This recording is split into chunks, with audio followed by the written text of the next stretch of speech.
Your top story, the Gauteng ANC leadership, which is understood to back Deputy President Cyril Ramaphosa, is deviating from the party's position on radical economic transformation. Gauteng ANC chairperson Paul Mashatile says the province is resolute on the Deputy President being the natural successor, but he says Gauteng will seek consensus with other provinces. Provincial Deputy Chairperson David Makura, on the other hand, says white monopoly capital is a slogan used as a distraction from state capture issues that the ANC needs to deal with. Meanwhile, the Gauteng PEC's departure from the ANC's position on radical economic transformation raises questions about political expediency overtaking economic policy.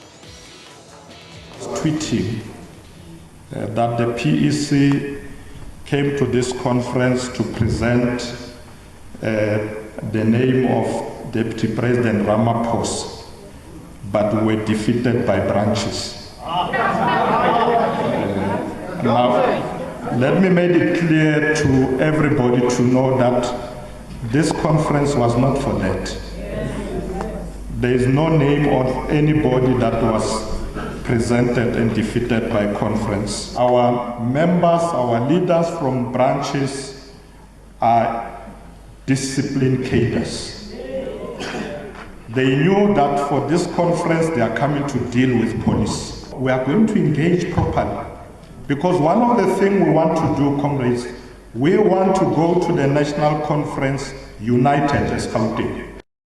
The Gauteng ANC is backed by the Western Cape on its stance on white monopoly capital, while KZN takes a different position. The ANC's problem is with monopolies, whether they are black or white.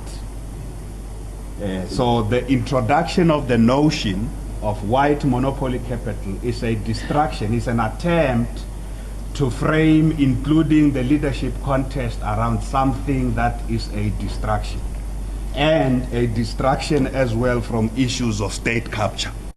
Indeed, because of the success of the revolution, there are some in the movement who have recorded rapid growth in life, either as a result of policies of our democratic movement, in particular the BEE, or were deliberately and purposefully co-opted by the white monopoly capital, so that it appears to be concerned with African people, while the intention is to serve its agenda.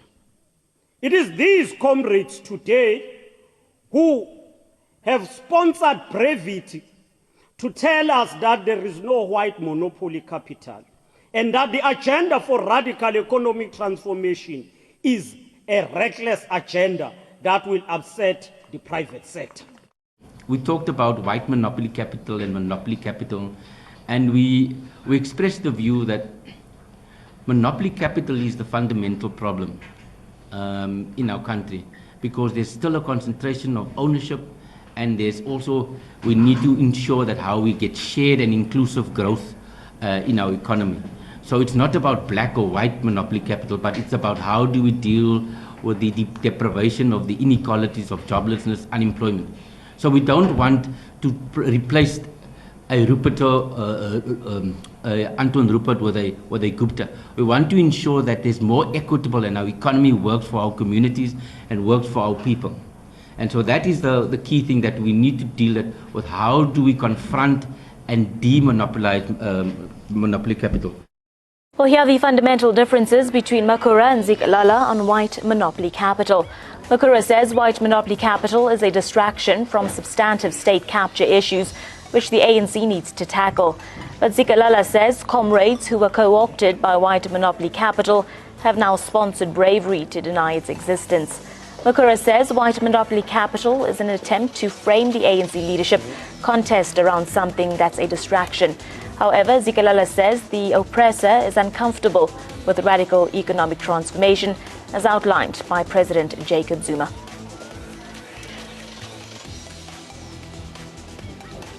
Well, joining us in studio this evening to discuss this further is Botsang Moila, a political analyst, as well as Mr. Musire Tsiani, South African Liberty Foundation representative. On the phone line joining us is Mr. Thabo Mutle, ANC Youth League NEC member.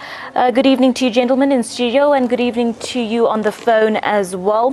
Mr. Tsiani, let me start with you. President Jacob Zuma came out with radical economic transformation, stating that this is something he would like to see become his legacy project of some sorts. But now we are seeing certain provincial structures of the ANC come out seemingly against radical economic transformation, stating that white monopoly capital is something that's just been invented now and brought up now. Your initial reaction to these comments? Well, those that are denying the vivid reality are living in a pipe's dream.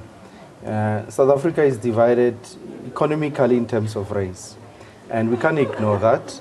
There's a huge percentage of a specific race who are in control of our economy. Anyone who says there is no white monopoly, I wonder where do they come from or what South Africa it is. But there's one thing that also the president indicated and said that the material conditions of individual can influence their consciousness. When people are at a certain level, they tend to be in a particular state of mind. And one state of mind is that they live in a fallacy world. They imagine things that are not there. The fact remains, the economy of South Africa, your mining sector, your agricultural sector, your what you call your shopping complexes and so forth, your property sector, it's all within the white hands. You can't ignore that. Now, if you say there is no this monopoly because there is that monopoly, you want South Africans to divert their attention and say South Africa is captured by the Guptas. And you wonder, everywhere else in the whole of South Africa that you can drive, there's no Gupta shop that I've seen. There is no Gupta building that I've seen. I've seen white monopoly everywhere else. I've not seen malls owned by the Guptas for argument's sake. And yet you come and say, no. There is control of the economy by these people who are of this particular surname. But the reality of South Africa is that you don't even have Guptas in agriculture. For heaven's sake, where are they in the agriculture? Why are they in the mining sectors? Are they controlling our mining sector? Are they there? They are controlling this. So you want to divert issues because you want to put a blame and say, these are the Gupta-aligned individuals, therefore they are corrupt. You are not telling us the truth. That is not the truth. The truth of the matter is that there are individuals who are owning mines, who are within the ANC leadership. There are people who are owning banks, who are shareholders in banks, who are within the leadership of the ANC. You don't want us to look at those. You want to divert issues and say, look at this picture. Do not look at that. White monopoly. There is a Commission of Equity that was the CEC, which was conducted 2016-2017. The stats are there. It tells you that overall, the white management of companies, white management of mining sectors, in all your grocery stores, they're all owned by whites. And you want to tell us that that is not the truth? No, we shouldn't put race in it. What do you mean by that? Then it means if South Africa is so equal, why in all our cities, in our suburbs, the majority still remain white? Why in all our townships, in our rural areas, why do we still have majority blacks? You want to tell us that this picture that we see is not real? That's something that you manufacture in your mind. It is the reality of South Africa. That's not true. Inequality is still a reality. Inequality is huge. Mr. Mola, let me come to you. I want to just ask you, with regards to what David Makura has said, white monopoly capital is a distraction from the substantive state capture issues which the ANC needs to tackle. Now, is it possible to be, for radical economic transformation, but still state that white monopoly capital is something that doesn't exist? Good evening to you and to the NN7 viewers. The question is Mr. Makura and the chairperson of the African National Congress in Gauteng for radical economic transformation? That's the first thing we should be questioning. I don't think they are. Their language, their conduct, and their behavior tells us that this radical economic transformation is something that is aloof to them. They don't know what their leader, who is the president of the ANC and the president of the country, is talking about. That's why they are talking a different language. That is the first part. The second part is, it has become clearer and clearer to me that most of the leaders of the African National Congress, and it's certainly the truth, but I will state it, they do not know the founding principles of the African National Congress, where this organization was founded to can bring back the land and the natural resources and the minerals to African black people who were dispossessed by colonialism, which was racial, by apartheid, which was racial, by economic exclusion, which is racial. Now, if you have a leader of a political organization or movement in the most important province of this country, the economic hub, not of South Africa, of SADC and the economic hub of Africa, and the leader of this economic hub stands up and say, there is nothing called white monopoly capital. Then we start asking yourself, where does this leader live? Doesn't this leader comes from Alexander? I know Paul Mashatile originated in Alexander, which has one of the largest informal settlements, we call them squatter camps of the country, where poverty is in the eyes of these people. Opposite, 2 streets out of Alexander, or 1 highway, there is Sandton, where white people own everything. White capital owns and controls everything. The Johannesburg Stock Exchange is sitting in Sandton. I do not understand why will Mr. Mashatile rise and say there is no white monopoly capital destruction. But let me also correct one other element. How can people still talk about state capture from the ANC? And I want to focus on the ANC. Talk about state capture when the leader of the ANC, who is the president of this country, has stood up and corrected them and said, in order to capture the state, you must capture all the tiers of government.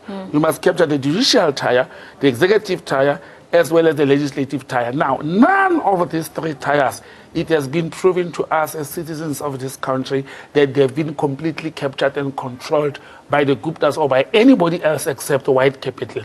Now, for all these years, black people have had voting powers today. They can vote and elect a black government that is sitting there, which is becoming an administrative government. Why administrative? Because we don't have control of the economy of the country. We look at the JSE records, and I want to agree with Ms. Glenn to say, what are they talking about when JSE records show to us that between 3.6 and 4.2% of recordings at the JSE are black-owned, and those black-owned is not the majority of the population. It is black-owned by few individuals who benefited actually from the African National Congress. The rest is foreign-owned and white-owned. Now, how can a leader of the most important province of the country rise and say there's no white monopoly capital? Yes, we have to say in front of the nation, maybe the word white monopoly capital was never used in the ANC official policy document. But it's not about English, it's not about that. We have used, or the ANC itself has used colonialism, has used apartheid, they have used words like the benefactors of the apartheid system. You can call it white monopoly capital today, but what do we know is white people benefited in this country in 3 forms. They benefited because of colonialism. They benefited because of apartheid. They are continuing to benefit under the current dispensation because of economic dominance and advantage that they have. So it is very surprising that the leaders of Gauteng, which is also worrying, they may be in charge of the economy of the country, but we have seen Gauteng of the ANC losing 2 key metros, the capital, administrative capital city of the country, as well as the economic city of the continent. They lost them. So I'm thinking what they are trying to do is to revamp the ANC in Gauteng, to say we went wrong when we went with the weight of the current leadership. Therefore, we must come with a radical direction. But this radical direction that they are trying to embark on, it is actually contravening the policy position and the founding manifesto of the African National Congress. And it's a sad tale, it's a sad status. I don't think it's going to work for them towards elections, because Gauteng may be powerful economically, maybe having influential people, maybe having educated people, and it's also an urban, place. But they don't have numbers that KwaZulu-Natal, Limpopo, Free State, and other provinces have. And when you go to an elective conference, people who know politics will tell you it is the numbers that count. It is not the English that leaders come and talk in front of the people. The president of the ANC himself in Parliament told the president or the leader of the opposition, Mmusi Maimane, to say, let us not bring English into this whole thing. Now, we are seeing this whole thing happening within the organization. But I think it's opportunistic.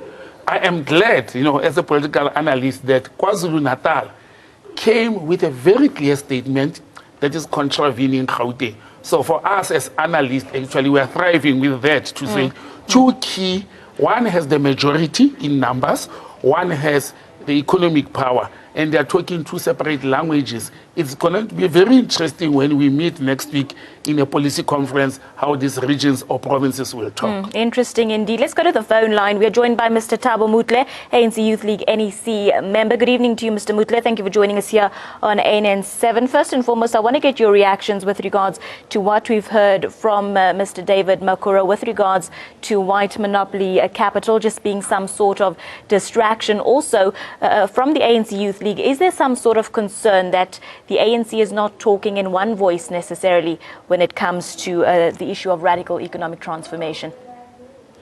Not really. Remember, we are still going towards the policy conference.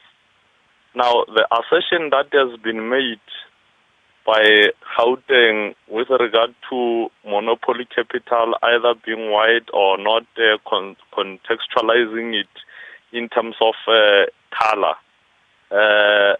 We have looked, I think it is on the basis of the document, the policy document discussion of the ANC, which we, as the ANC Youth League, we interrogated the document and said we have resolved to say the ANC itself, not necessarily Gauteng.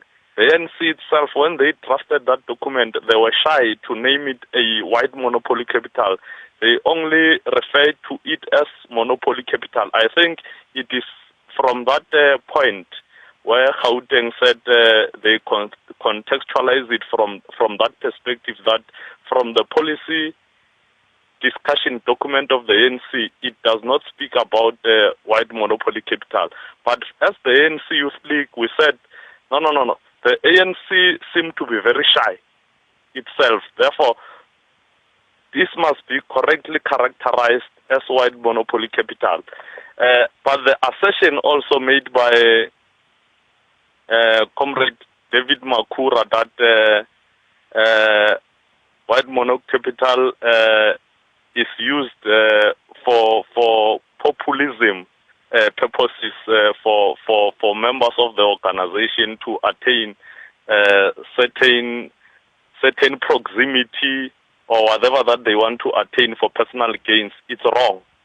It's very wrong. The reality is that they are agreeing that monopoly capital, as much as they are not saying white monopoly capital, they are agreeing that in terms of domination, it can be correct that a particular grouping, whether it's in the economy or everywhere in society, dominates over others.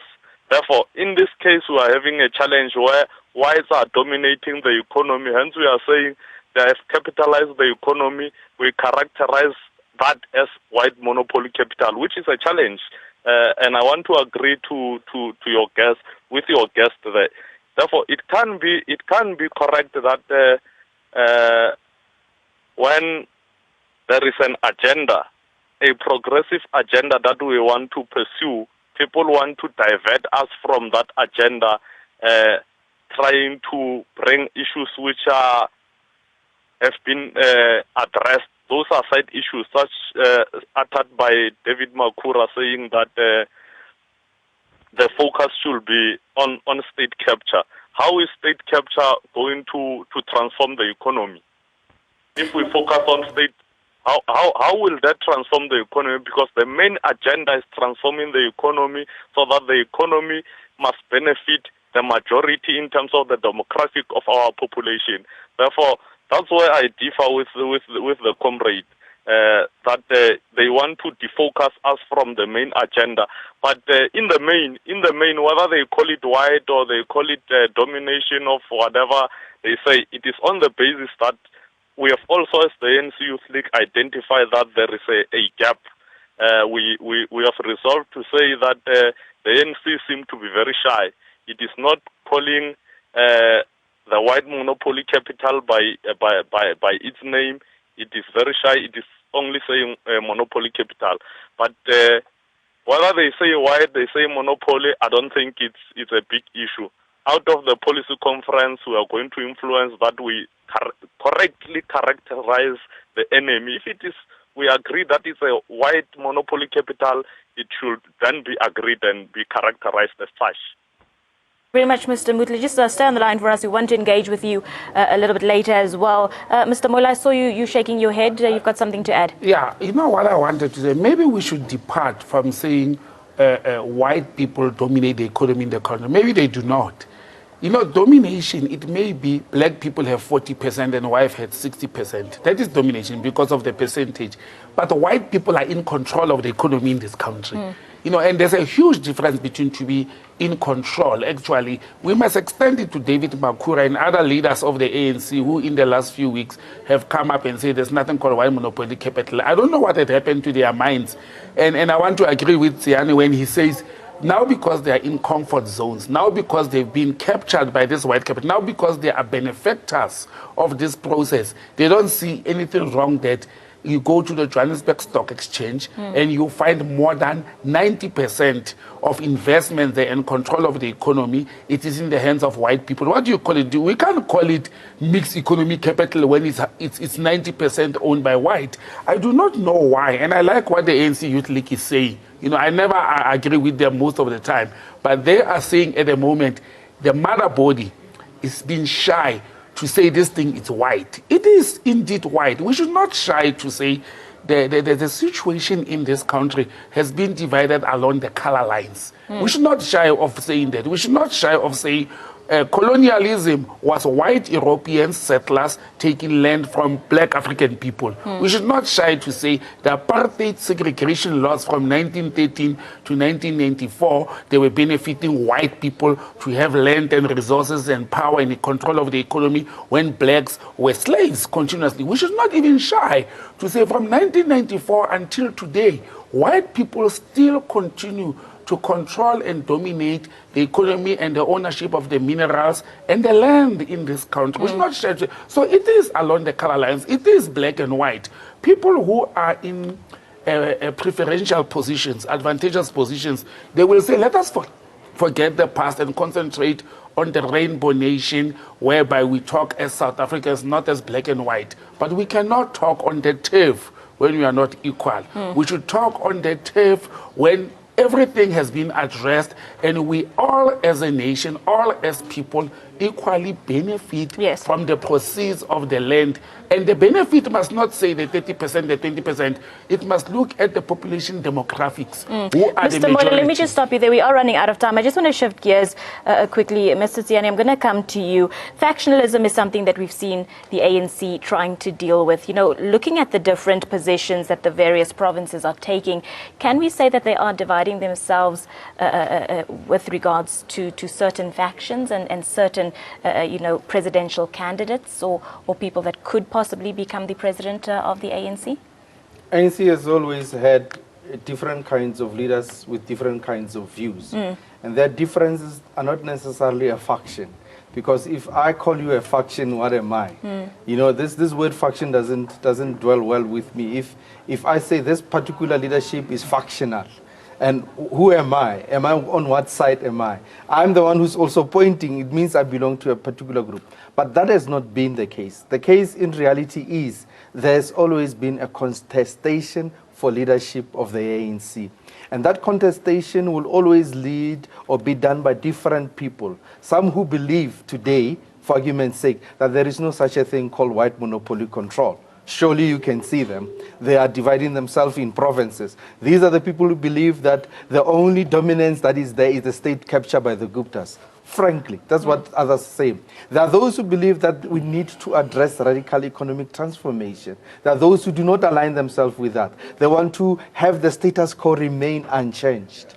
You know, the mindset of such people, among others, in one particular, just to bring it into perspective, you have a person, one particular minister took a camera went into some shacks and said, I want to live with these people. And I wonder, how did you arrive in a position of becoming a minister? For heaven's sake, you want to tell me you don't know how South African lives. That's the harsh reality we find ourselves in, where people want to tell you that South Africa is not divided in terms of economic race, that there is no such a thing. The faction part, I want to come on the faction part before you bring the Youth League in. I'll differ with my colleague where there's faction. Historically, the ANC did not have this because they were talking one political policy position. The reason it becomes a faction today, it's when leaders or members of the African National Congress depart from the policy position of the organization and create some sort of story, and that's what we call a faction. Because once you depart, all along there were differences because they wanted to elect a chosen leader or a preferred leader, and they never departed from the policy position. But at the moment, what we are experiencing is people are not only choosing new leadership, they are also departing from the policy and historical position of the organization to come with stories that we don't know. So they become a faction because they are no longer talking this common language of the organization. That's where a faction comes from. Well, thank you very much, Mr. Moila. Unfortunately, we've run out of time this evening, but thank you very much, gentlemen, for joining us. I want to thank my guests, Mr. Botsang Moila, political analyst, on the phone line, Mr. Thabo Mutle, ANC NEC member, as well as Mr. Mosira Tsiani, South African Liberty Foundation chairperson, joining us here in studio. And that's a wrap-up of Newsroom Live for this evening. From myself, Abigail Fasahi, and the team, thank you very much for tuning in. 8 and 7 Prime with my colleague Cindy Mabi is up next. Enjoy. Good night.